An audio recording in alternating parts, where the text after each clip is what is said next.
folks. Welcome to Werewolf Radar, the world's premier paranormal preparedness podcast. My name is Jordan Dahl. I am Nate Balding. And I am Roger Norquist. Today's episode of Werewolf Radar is brought to you by Monstroco brand triple-sided printer paper. Need to fit more print on a single page, but the restrictive laws of this pitiful dimension keep holding you back? Pop open a pack of Monstroco triple-sided printer paper and behold, the other side. Triple-sided printer paper by Monstroco. What the fuck?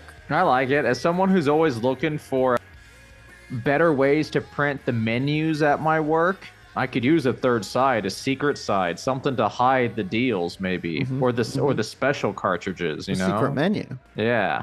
That's where they serve. Is that what In-N-Out uses for their secret menu to get it animal triple-sided style? paper, yeah. That's why I've never seen it then. You flip the menu over onto the back, you know the back? Yep, the back. And then you flip it over again onto the back of that one. The other back. Yeah. Is this alive? Yeah. Okay. The beast with three backs. Yeah. Yikes. That's a different Monstroco product. How we doing, fellas? How's everyone? Are you guys getting spooky for the season? I feel like Halloween hasn't taken me by the throat yet. Dude, me and my lady are in it. We're wrapping up The Traitors, which is a fun Among Us style reality show. And then one horror thing after it every night, dude. Cool. We're going to watch that Japanese anime about the kids playing hide and go seek in the mystery town for Halloween. Ooh, I don't know. Renkobo or something. What is it? I have it on my Amazon Prime. I watched. I definitely want to watch that. Yeah, I'll watch that for sure.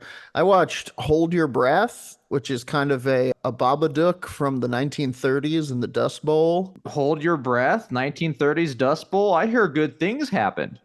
Yeah, it was pretty spooky. It was fine. I don't know.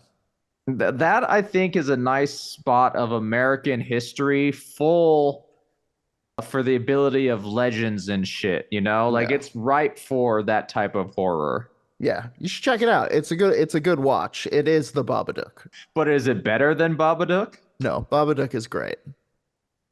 And I watched a Ken Burns documentary about the 1930s. The Dust Bowl? About this fast. I watched a Ken Burns Babadookumentary, which was about the Babadook. Dude, Ken Burns is fucking getting it. Before it was all about bicycles and before the Babadook stuff. I don't know why I got Morgan Freeman involved, but there he is. Sometimes Morgan Freeman's got to jump in on this shit. Sometimes Morgan Freeman's got to narrate. What would we... Can I go first? Go first. I got ghost stories for the ending to give us all that proper spook. Okay, pass me the speaking skull. I will pick it up. I will blow into the ear and use the mouth and nose holes to articulate a spooky song. Okay, here you go. And thus announcing the beginning of my segment that I'm calling Hold Your Head Up and Scream. I don't know if that's what it will be called, but we'll figure it out by the end. So this is a thing. I was goofing around on YouTube, as I so often am, and I came across a video of a phenomenon, a historical haunting called the Hexham Heads.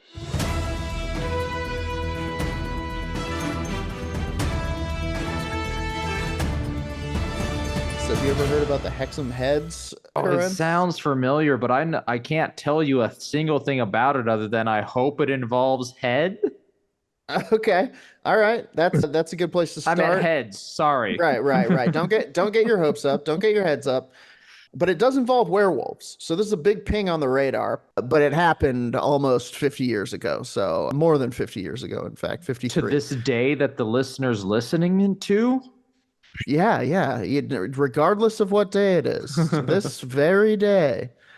So this is from historicmysteries.com. I'm going to be reading through this with you guys. So just, I'll try to keep it entertaining. I'll try to keep it light, but, bear with me. So in 1971... We'll try to not. Yeah. In 1971, the Robson family, who lived in Hexham in the county of Northumberland in the far north of England, were driven away from their house due to some strange occurrences. These occurrences were reported to have begun for them only after they discovered two stone heads in their garden. I would like both of you to Google Hexham Heads right now and get a look at Okay. these heads. Okay. So Roger, all over it. the two evil children holding that one head, or the head itself that doesn't look as evil as the children? So the children do look quite evil there, but I think it's just, I don't think they were particularly evil. Let's read on. Hexham heads were small, only about 6 centimeters, 2 inches in size. One of those heads was called the boy due to the masculine shape of the skull, whereas the other was named, you guessed it, the girl, due to the presence of female features and long hair. According to the family, the heads would move about by themselves, and that wasn't all. The haunting of the Hexham heads had just begun. I don't enjoy this already. This is spooky. Yeah, it's spooky. It's spooky. Bear with me too. Here come the werewolves. I already forgot. The children made me forget. I know. Perhaps the most horrifying occurrence in the early days was witnessed by one of the family children. The front door to the family home opened itself as they passed, and outside was a terrifying half sheep, half human creature. A neighbor also saw the creature outside the front door, but by the time the family responded to the child's screams, it had disappeared. A neighbor also saw it. They heard the screaming and looked over, and they were like, "There's a half sheep over there." Yeah, sip of coffee, sip of tea. Oh, and Well, look, there's a half bird. That's not on my property. I hope they're doing okay. Yeah. The two young boys of the family were the ones who had discovered the stones, unearthed while they were digging in the garden of their family house in Hexham, Northumberland. Now, Northumberland is like Hit us with that British info. Northumberland is like a region. That's like saying like the South or like New England would probably be more accurate. Gotcha. And only because England's slightly smaller can we pinpoint a smaller part, but I gotcha. Like that's a huge area. Hexham would be the village, probably. While they reached deep into the soil, they found two small stones shaped like skulls. They seemed like carved heads, which they brought to the house to show their parents. The Hexham heads, in truth, only vaguely resembled skulls, being made out of stone and quite rudimentary in design. Spherical, had little necks, which suggested they were connected to something bigger at some point in time. Bit of a Voltron. I could believe that, like maybe a figure that broke off in the dirt or something, Well, there actually is evidence of what they called head cults in the Celts in the area back then, up to and including like people making heads like this in the 1970s in this area. So, like it's a big local cultural thing to do. No, it's a very small local cultural thing to do. I think the whole community's doing it, Jordan. I don't trust any of them. And juggling. Anyway, all of the people who examined these Hexham heads gave different descriptions, but they were sure they were palm-sized. Stones were no masterpiece of art, just basic approximations of a human face. The Robson family started experiencing paranormal activities around the house. The heads were once seen moving by unseen hands, and the bottles. Now, those are different heads. Oh, I thought these were the same. How many heads does this place got? That's what I'm saying. These are artifacts. These are artifacts you might find in a garden in the area, but still old nonetheless. Although there's some question to it. The Robson family started experiencing blah, blah, blah. Bottles were thrown around rooms. These activities were not limited to the Robson family, as the kids in their house found the stones, but also linked to the neighbor's house. Even the neighbors reported frightening experiences. Their young son got his hair pulled by some ghost. After the discovery was made, the news reached the journalists, and newspaper specialists in Neolithic art came to study the Hexham heads. Even the experts were facing difficulties in dating the stone heads. They were examined thoroughly multiple times, but the results were always different from the last report. Heads were generally thought to be linked back to a Celtic tradition. They resembled other heads of Celtic heads, other examples of Celtic heads and other Celtic artifacts. Dr. Ann Ross, an expert on such art, took the job of researching and analyzing the Hexham Heads. But in taking the heads, she exposed herself to the curse. Of course. Later, she would outline in her reports that she saw a half wolf, half man figure walking around the upstairs of her house. Nice. So like half head, half feet, and then the rest of the body was all wolf? She said she followed the creature downstairs to the kitchen, after which it disappeared. Followed the creature. Ma'am, you are brave. Yeah, in another version that I heard, she felt compelled to follow it. She felt like drawn, like hypnotically to follow it. If it wasn't snarling, I guess, aggressively at me, I was would walking also, around. I would also feel Spooky. compelled to be like, wait, did I just see that? Yeah, shortly afterward, Dr. Ross's daughter Bernice also experienced a similar apparition. She felt a cold figure standing behind her, most times while the stone was in her possession. Soon it became clear to all who lived there that the Hexham stones had some supernatural influence on them. The stones were removed from the house and the hauntings stopped. However, nobody could have foreseen what happened next. A man named Desmond Craig came forward who claimed that he had made the stones. He said that in 1956, while he was living in the house that the Robson family occupied later, he made 3 of these stones for her daughter to play with. What was our ancestors' lives? You know, that's not even far away. And here we have an example of like, my daughter needs some toys to play with. Perhaps I carve her 3 disembodied heads. Yes, she does so love the heads. She dreams of the heads. The last doll I got her, she didn't even play with the body.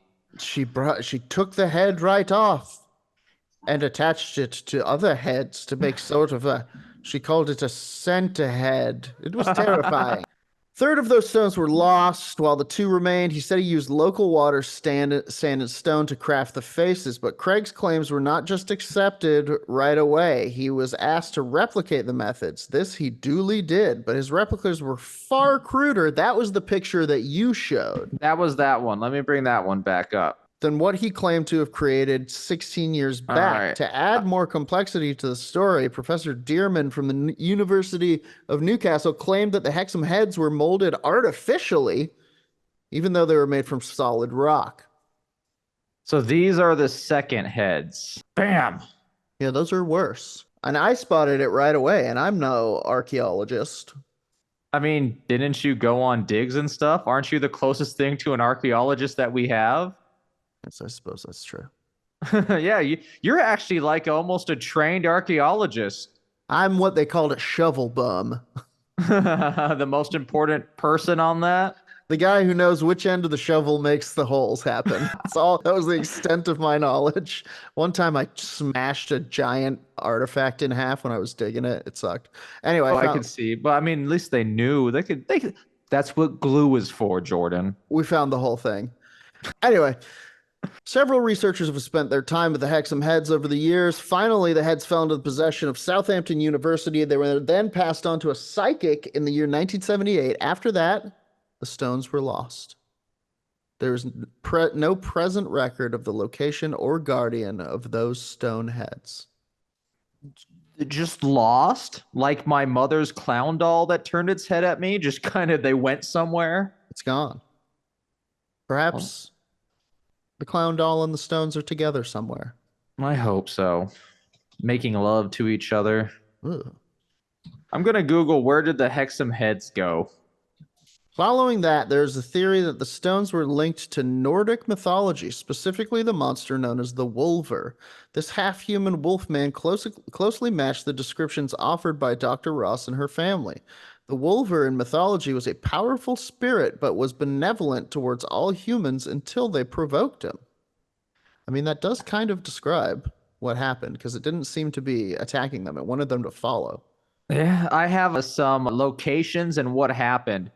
Hexham Abbey, the heads were handed in for professional interpretation and then lost. Newcastle University, the heads were in the care of Museum of Antiquities and then lost. Southampton, the heads were taken to Southampton University for analysis and then lost. Don Robbins, the heads were passed to a scientist and then lost. Psychic, the heads came into possession of a psychic in 1978 and then lost. Yeah. They definitely have a mind of their own, perhaps a secret body we can't see. Yeah, it's interesting. It does seem to me that, like, I won't go on much longer. This is the end of this article, but I'll get back to that. Theories. We'll do theories afterwards. The townspeople of Hexham had what they thought to be a good cause to fear the Wolver. However, in 1904, the town had suffered from attacks from a creature described as a wild wolf. Many of the time thought the creature supernatural, and of course, the link was made between the 1970 sightings and this monster, the earlier monster. The 1904 wolf was ultimately killed by a passing train while running away from the fields after killing livestock. Many people believed that the creature from the 1970s was the wolf, who was more than a mere feral animal. The power of Hexham Heads, they said, was helping the wolf to live again. But sadly, we have no opportunity to study the heads further. Regular devil beast. So, what happened here? What do y'all, before I check the skull? Well, I think perhaps with my own past experiences of things moving, I think these artifacts could have been your doll-like toy, as that one guy said, "Yo, I carved those for my daughter." Yeah. That shit gets filled with energy / comes to life. I mean, someone made that clown doll and it fucking moved. So, like, I believe a similar thing as what I experienced. I think these things, became the vessel for something else. Sure. Wolf related. I mean, I don't know how that's connected truly. My mind is reaching for explanations. I mean, it could be as simple as, some sort of, like they say, benevolent, strange and scary spiritual entity. I hate the fact that it's benevolent and yet still scary as shit. Yeah, look, it's got a vibe, People around here, I see people wearing tails and wolf ears, walking around town, having the time of their lives. Having the time of their life? They're not to be feared. They're to be pitied. Sometimes fucked. Yes, depending on the website. I definitely think this is kind of a case of like an ancient haunted doll situation. I don't know about the guy who said that he carved them. I don't think that that's necessarily true. I think he's stretching the truth at the very least. England and some parts of it specifically to extend the length of history. English people have done some dubious things with archaeology, but Piltdown Man's the best example of it. There's another one that's on the tip of my mind, but yeah. To say that you carved it is the exact opposite, though. To be like, oh, I didn't carve those. I found those in the ground. Yeah, but you got to remember that this was like the internet of the time, and this is how you could get a little famous. And those replicas that he did were, my man, dog shit. We're shoddy. He gave it a college try. Yes, maybe a community college try. Yeah, associate's degree at least. Yeah. So, I think that we've got some kind of a spiritual obsession going on. They've attached themselves. This thing has attached itself to these stones. It didn't seem to want to hurt anybody. The symbolism of it first appearing as a sheep and then a wolf is very interesting. Was it two separate things? Maybe I can't imagine. Or maybe that she just mistook it for a sheep in the darkness or something. It was like some nappy... Oh, no, it was the kid saw it. Nappy wolf hair, like caught up and maybe tangled to not to look like a sheep, but similar to what a sheep's fur can do. Yeah. I don't like werewolves, despite our show being called it. They're the one animal that Silver Bullet, the movie specifically, taught me don't fuck with them. Always carry a gun with silver bullets, kids. I think they're pretty cool, but yeah, don't fuck with them. Also, that thing from the Grave Nugget about the fairy dance that those people did. Yeah, don't fuck around with fairies either. Yeah, no, just don't even dip. creatures of the other realm are rarely to be trusted. Yeah. Well, then I'm going to take the skull. Nate I shall seems to roll has it vanished. to you. He's gone. So roll it to me. We'll shall just keep roll this you the baby skull. going. He probably lost the internet, as is due to happen sometimes. As is his way. I am looking for him to re-enter the Zoom room, but we'll see what happens because he might get too scared. Perhaps he realized what my segment was and just had to leave. Because I got some more frightening tales of paranormal encounters from the Reddit.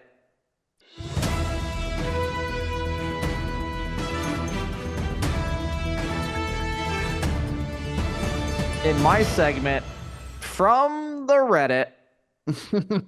Okay. Like that. I've organized them in what I think is scary to scariest. Okay. And we shall just get into it. This first one from our Paranormal Encounters 6 days ago as of recording. So 2 weeks when this is published. Okay.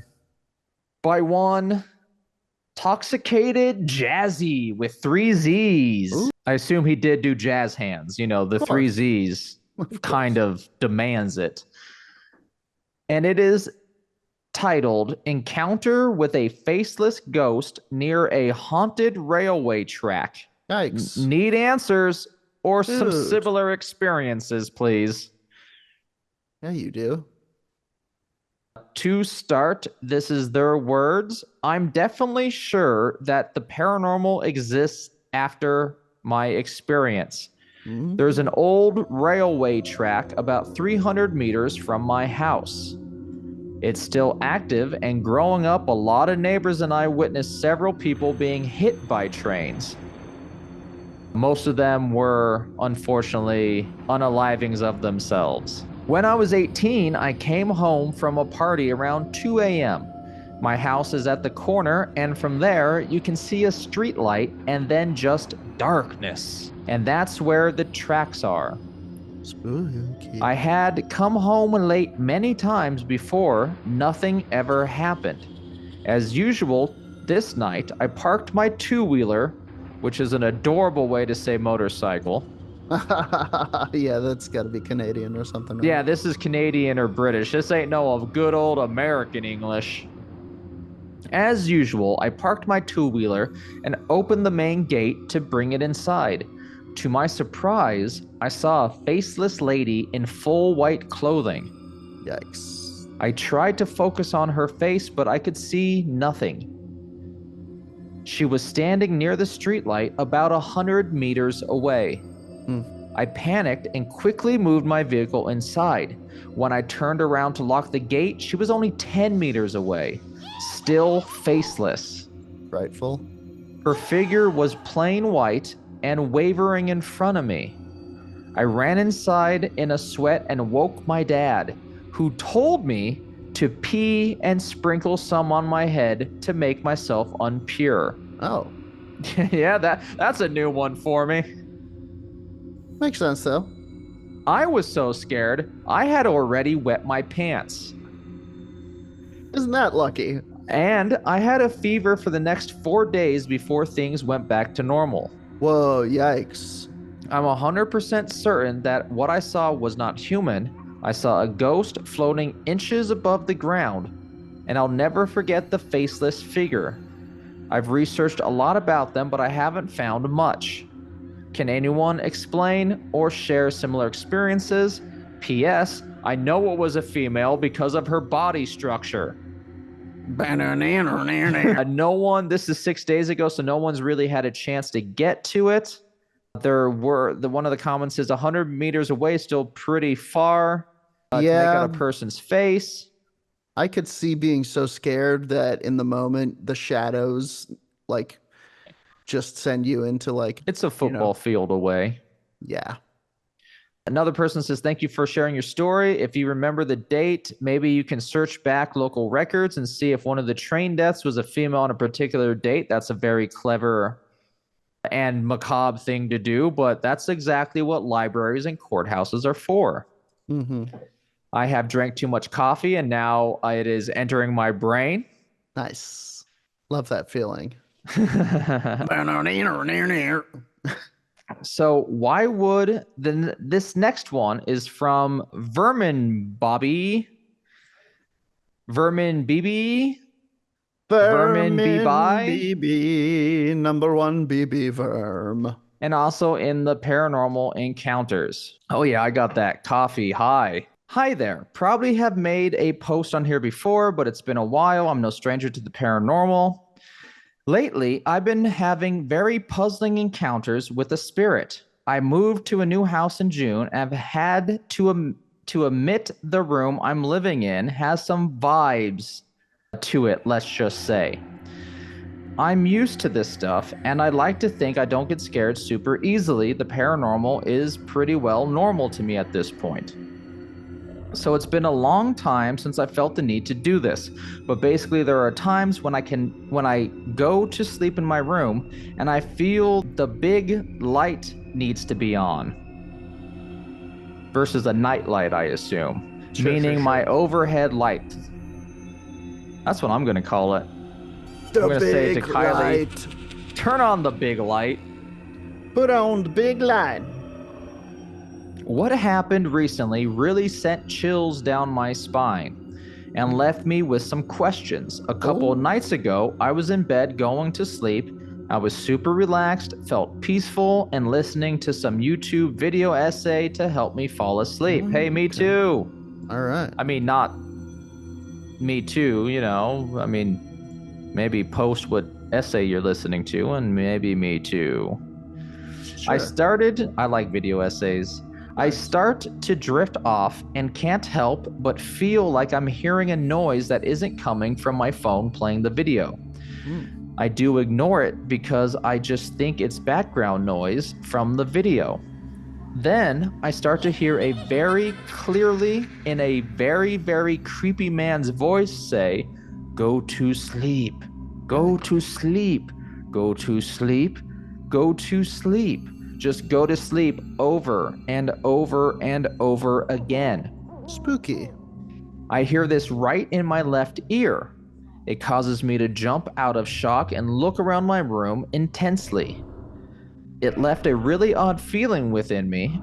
The video essay that I'm listening to is about the mythology of Robin Hood. It's not really a scary video, so trying to reason that the voice came from my video did not make much sense. Frankly, I was concerned that I might be hearing voices. Yeah. But to be completely honest, again, like I said before, I've witnessed paranormal situations and in the past have actually had spirits or whatever talk into my ear or right in my face. It's kind of odd and specific. These have only been a handful of times because I'm a psych major. Luckily, I'm aware of the fact that if you're cognizant of what schizophrenia is, you'll be aware of other symptoms before full auditory hallucinations. I don't know if that's true, but I'm going to trust the psych student. So that definitely ruled that out. I don't know how to explain it, but the quality of the sound, it's coming from a source. It's not coming from inside my head, if that makes any sense. Not really. And that isn't even all. The first voice saying "go to sleep" was a male voice, but there is also a female voice. When I tried to just continue and go back to sleep, I heard her screaming, like yelling and screaming. It was very quite hellish. Yipe. I'm going to work on trying to consistently pray before bed. Try and do some protective work, but what really bothers me is the male entity's fixation on me sleeping. Ew, don't do that, male entity. Don't do that, please. The first comment below that is, certified clairvoyant here with Berkeley Psychic Institute 2012. And a very long post below that. Basically saying, don't go to sleep. Yeah. Never sleep. However, one theory from a Face Punch 153 Always a source of reliable information. Says the go to sleep might have been towards the woman voice, and it is kind of a murder replay happening in your room. Oh, scary. That's a good point. Now we have one from Mochill, Mochel. and it is titled Mom's Doppelganger.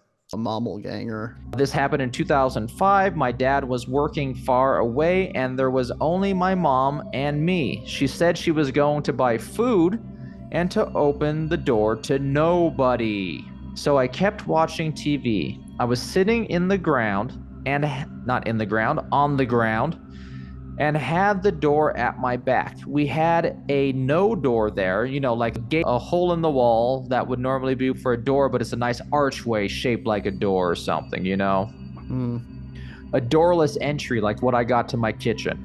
Okay. I know what you mean. It was like the shape of the place where a door was supposed to be, but without one. While watching the TV, I heard my mom close the front door, then get on her bike, turn it on, and I remember listening to the sound of her bike go away, being harder to hear every time until it couldn't be heard. After several minutes, I'd lie if I said how much time passed. I started feeling the cold. This has been a recurring experience through my whole life, which starts in my arms and feet, and for some reason, it made me look at my back. And there she was, this grown woman with exactly my mom's face looking at me, with no more expression than an exaggerated smile, while staring at me with those damn black eyes. Scary. She only moved her head a bit while looking at me. So And scary. for some reason, she kept outside the room, on the other side of the entryway. I said to her, "Mummy, Mummy." No reaction. I said hello, and got nothing from her, just a strange stare and a smile. Now, as she didn't answer, I looked away from her and went back to watching TV. And then in parentheses, yes, I gave my back to that creature. What does that mean? Why would you say it like that? They're British or some nonsense. Disgusting dialect. Come at me, British people. I'm sorry, Paranoid Cryptid, you're a cool man. After some minutes, I looked back and she was gone. Then I started hearing my mom's bike coming back, and when she opened the front door, I rushed to her and said, "Mommy, why didn't you say hi before?" She had no idea what I was talking about, but I can tell you this was not her. I don't remember if that thing had the same clothes as my mom or not, but when my mom came back, the cold disappeared. It is one of my most vivid memories from childhood. I was baptized, we'd go to church on Sunday, and would pray to God before going to sleep. My whole family was like this. Did that protect me from whatever that was? I assume it stopped after they got baptized or something. Another frightening one. And then I Another got frightening one from the pit of terrors. Reddit. Reddit. Damn near killed it. And then I have one more, and it is from a commercial ad 2042. Okay. What spoke to me from my parents' room? Hello, everyone. This happened a few years back when I was a sophomore in high school, 2017. My family and I had just moved to a new place where we were renting a house. The day this happened, my parents were out of the house running errands, leaving my brother and I at home. We were both upstairs in our rooms, right across the hall from each other. While in my room, I heard the garage open and thought my parents had come up. So I went downstairs to check the garage, and nothing. I went back upstairs, back into my room, and began to hear dishes move in the kitchen. Again, I walked out of my room, looked over to the stairs, into the kitchen to see if my parents were home, and nothing. I walked back into my room after this, and a few minutes later, I heard voices in the house. I walk to my room door, open the door, and see my brother standing right in front of me. He was also coming out of his own room, and we both told each other that we heard our parents and began walking down the stairs. Halfway down, we were having a conversation, more likely arguing about something kiddish, such as, what's making the noise? Kiddish shit. As, Sure, what are we being clouds made haunted? out of? Yeah. When my mom's voice calls my name. For context, at the bottom of the stairs was the door to my parents' room. They had just left the door to their room open with the lights off. It was pitch black inside. My brother and I instantly got quiet, looked into the room while remaining on the stairs. A few seconds pass, and we hear my mom's voice again, only this time it said my brother's name. Not a moment later, my brother and I bolt up the stairs and lock ourselves in my room. I instantly call my mom and tell her that someone is in the house. Both her and my dad were in the grocery store 5 minutes away, so they were home quickly. This is the first and only time that something like this has ever happened to me. My first thought was that it was something paranormal. The voice was so clear and human-like and matched my mom's voice perfectly that I really believed it was her or at least an actual person. Of course it wasn't. She wasn't home, neither was my dad. Looking back on it, I never really liked that room. It was always too dark and unsettling. Scary. All these gave me quite the goosebumps. They're The pretty comments spooky. down below, we have Doppelganger. Obvious Summer 2276 says it's called a mimic demon. Okay. Don't be a dick, obvious Summer. Another theory is, of course, your doppelganger. I don't think there's any other real ones, although a Hellflower 84 says sometimes it depends on the regional location, other times it can depend on prior ownership of properties. Many factors could be at play. It could be the history of the location. It all depends on a number of factors to be able to tell what this could be. Another person does say mimic demon, so we got 2 votes for mimic demon in the comments. Popular choice, I guess. They say it is because someone in the house has replaced something of value with sin. For example, your dad was cheating on your mom. You dumb dick. Just as an example. And then the next example is perhaps one of you were looking at porn instead of having normal relationships. Unbelievable. The sin opens a portal, and the demon feeds, then invites other demons. Oh boy. The most down-to-earth explanation comes from Sad Boy CR. Back when I lived in an old military townhome on Native American burial ground, I had a similar experience. My partner had left for work, but he came home for something forgotten. So after some time of me hanging out in the upstairs living room, I hear him call my name in the basement where the bedrooms were. It was very cheerfully sounding. I then went downstairs thinking he had returned. The bedroom light was on, but it's a dim room anyway, and I saw what I thought was my partner walking into the bedroom. So I walked in with no concern, but there was no one in the room. The chill went down my spine, was awful. I ran my ass upstairs and called him so fast.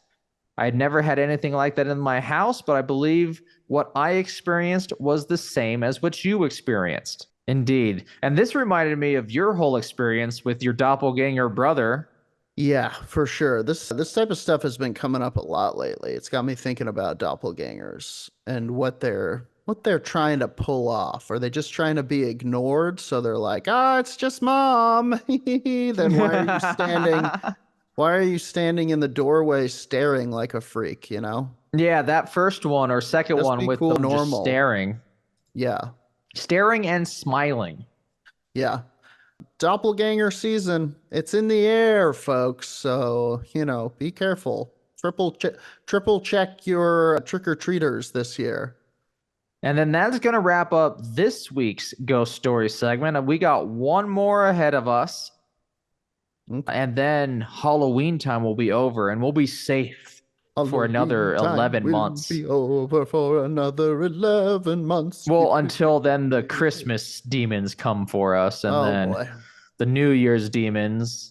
Jeez, it's gonna be a rough few months, y'all. Your evil Easter bunnies. They already got Nate. Don't forget, MLK Day's taking a spooky tinge to where MLK's stalking the streets, and if you're not inside, he'll get you. I thought you were gonna say if you're not in costume. What? I like the idea of us taking just very secular holidays, President's Day, MLK Day, And making them Memorial into Day. days. Yeah, making them into like spooky holidays to where like, be careful. If you're not inside by 5 p.m. on President's Day, Lincoln will get you. Funny. Yeah, I guess making them costume days gets pretty problematic pretty fast. On one of those days. The other day is a Yeah. funner one, evil Easter Bunny Day. Evil Easter Bunny Day. Well, we lost Nate, so I think that does it for this week's episode of Werewolf Radar. Unfortunately, gonna have to cut it short, but we still think you guys are great. Should we do a horror movie suggestion time? What do you mean? Like we watch something with the peoples? Some horror I movie? I Or? would love to do that. Like we should all get together and do horror movie night one night. Well, I want to watch Terrifier. Terrifier? I'm not ready for anything called Terrifier. Come on, get spooky. Come on, get spooky. I can barely watch the things that we watch afterwards, and that anime, which is Kokorembo, is still too horrifying for me, and it's for children. Okay. Well, I wanted to watch Terrifier because I am afraid to watch something called Terrifier, and I want to do it with other people. So we'll be doing a Werewolf Radar viewing of Terrifier. I've made it official. I think we can do it in our Discord, so please join our Discord. It's in the description of all of our YouTube episodes. You can join our Discord, become part of the Pingo Nation, and I do believe Discord's got that proper watch along party. They do. They absolutely do. Yeah, we can do it there. All day. I don't even care. You'll see. But yeah, that does it for another episode of Werewolf Radar. Thank you for coming and kicking it with us. Check us out on Twitch. Check us out on Threads. Check us out on Twitter. Check us out on the internet. WerewolfRadar.com. We got a merch store. Our place. YouTube is the best one for it, but we also have that audio podcast. Check that out wherever audio podcasts can be found. It's everywhere. Oddcasts. Make sure you subscribe and hit the notification buttons on everything. And if there isn't one, learn programming, learn hacking, and put it into that system. We are become YouTube channel destroyer of pod. People like to stare at people. They love to stare, and I love to stare back. Me too. The silence is us staring. Okay. Hey, good night, everybody, or good morning, whatever. Just, have a nice day or night or whatever. Nate, wherever you are, we missed you. We love you. If the Hexham Heads get you? If the Hexham Heads got you, go ahead and, reach out in any way you can. Send ahead. I will place the Speaking Skull back in its moss-lined box for another week. And until next time, as always, our sign-off line on the count of 3. 1, 2, 3. Punch the sky, Spaceman Joe.